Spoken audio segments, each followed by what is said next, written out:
Hello. I just made two previous videos. I'll leave the links in the description. One was referring to the Great Stink of 1858, and the other one was the Great Horse Manure Crisis of 1894.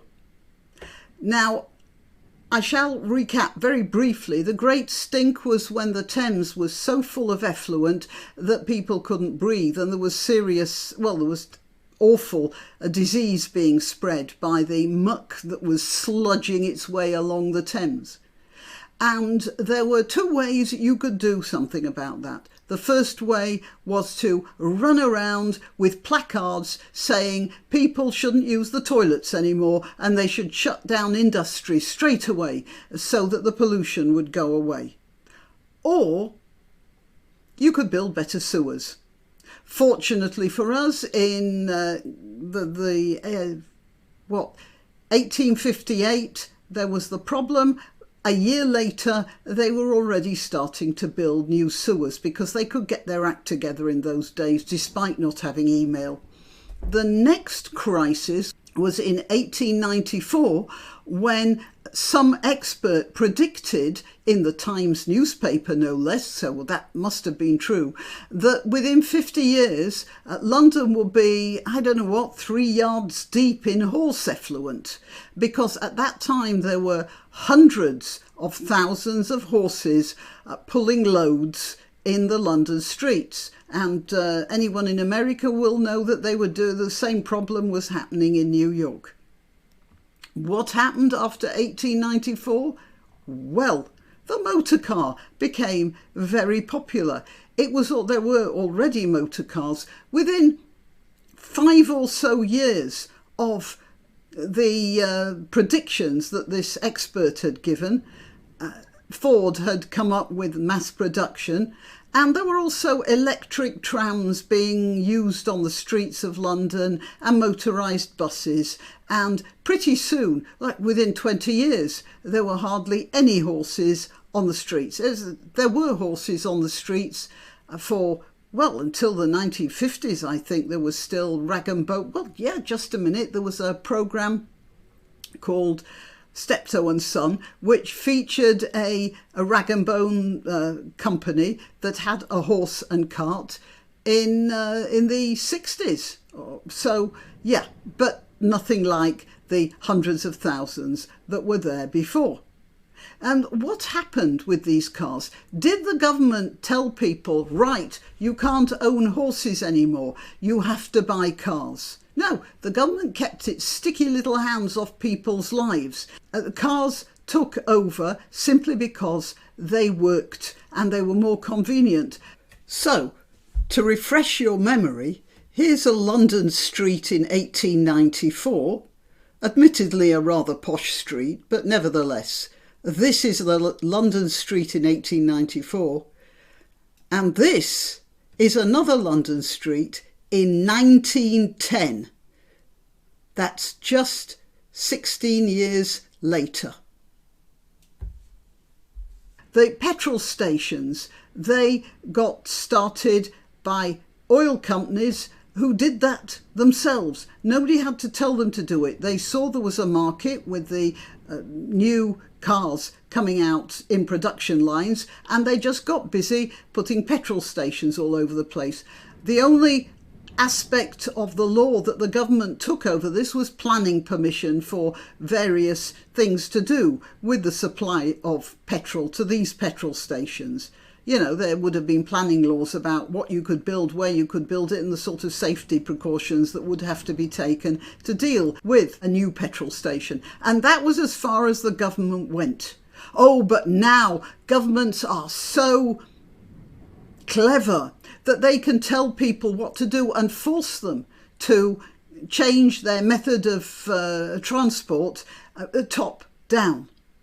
So they've decided that electric cars are the way of the future, and they were passing laws to have no petrol cars being sold. I don't remember what it was, but they recently changed it because they saw how unrealistic they were being, and they changed it to 2030. That's not many years from now that people will not be able to buy petrol cars. People will be forced to buy electric cars. And I want to just show you what they will be forced to sign up to. But first, I'm going to tell you I'm Granniopteryx. I'm on YouTube, Rumble, BitChute and Minds. I'm also on Twitter and Gab. That's where I let you know when I've uploaded new videos, and all the links are in the description. Also links to donation sites if you want to donate anything. But the best you can do for this channel and this video is to like it. Click that like button, and that will be a tremendous help to help me make more videos. Okay, this is what electric cars... Oh, here we are. They look nice, don't they? All these smart, shiny, new electric cars. The ones that don't pollute your cities. The ones that make you feel all smart and modern. Yeah? And this is how they get them.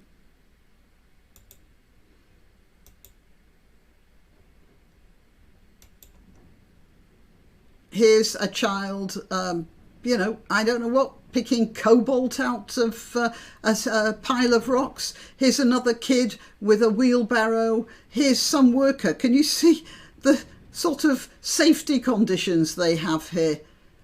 Look at this kid here. Is he going to school? No, he's digging cobalt or lithium out of the ground in the Democratic Republic of the Congo.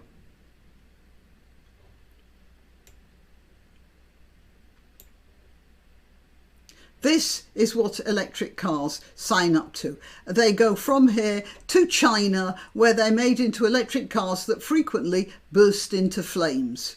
I have some videos of electric cars just exploding as well, but I'm not going to waste time with those anymore.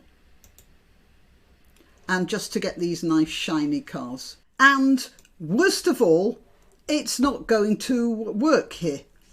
Look at this. A looming British ban on the sale of new petrol and diesel cars was thrown into chaos on Tuesday after Brussels watered down its own restrictions amid opposition from the German auto industry. You see, the governments want to do things, but the industrialists at least sometimes have a bit more sense. I want to, there's one situation where they didn't. I think it was 2007 when the government here said incandescent bulbs couldn't be sold anymore. We all had to change our lights and our fittings for those fluorescent things. Well, a lot of people were doing that anyway because incandescent bulbs use a lot more electricity. But that would have happened. And then the government made this law about the fluorescent bulbs, causing tremendous financial hardship to a lot of people. And then just a few, I think within about 5 years, it was all LEDs. That was it. All change again. The expense and the waste. When the governments could be dealing with immigration. Oh no, no, let's talk about stopping people from using cars. Remember the horse poo crisis of 1894. They would have said, all right, you can't use horses. What are you going to use instead? Oh, well, there's this new car technology. Everybody will be forced to use a car. And most people wouldn't have been able to afford cars at that time. So the whole economy would have collapsed. And that is what is going on here as well. Anyway, it says here, experts and politicians warn that British rules due to take effect in 2030 are untenable following the European climb down. The governments can't, the problem with our governments now seems to be they think they can do everything. They can make our society work according to their latest experts. Remember that horse poo expert in 1894? Oh yeah, we're going to be you know, drowning in horse poo by, what did he say, by 1950. Yeah, but by 1950, everybody was using cars because that was more convenient, it worked better, and it was more efficient. And I do wish the governments would learn from this. We are causing just astonishing amounts of pain and suffering. Just look at this kid here with our electric car obsession. Now, let's talk about what's come up since then and is showing up on the horizon. Here we are in the Telegraph. Limitless white hydrogen under our feet may soon shatter all energy assumptions. There's vast reserves of white hydrogen, and there's a real possibility that this is going to change our energy requirements and needs for hundreds of years. Every few years, it says, here gets a bit hyperbolic. Who is this guy? Ambrose Evans Pritchard. Every so often a disruptive technology comes out of left field and entirely changes the future of the global energy system. And it says here, we're suddenly waking up to the very real possibility that vast reserves of natural hydrogen lie under our feet and can plausibly be extracted at costs that blow away the competition, ultimately undercutting methane on pure price. Scientists have long argued that pockets of exploitable geological hydrogen are more abundant than hitherto supposed. It's been known since 2012 that hydrogen beneath the village of Borake Bogu in Mali has 98% purity. The site was discovered in the 1980s when it blew up in the face of a local man smoking a cigarette while drilling for water. Look, we have this energy here. Our energy should be put into looking for these places. And wouldn't it be great if Mali became the energy capital of the world instead of Arabia? They've had their time providing energy. Now we can get some economic stability into Africa if this is properly managed.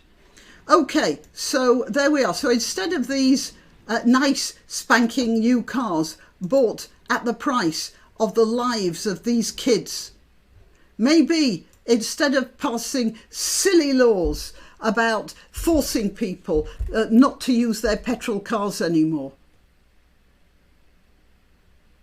the government should just butt out of that stuff and let the nature take its course and concentrate on dealing with all the immigrants. Well, actually, if they found white hydrogen in places like Africa, then maybe most of the Africans will be going back there.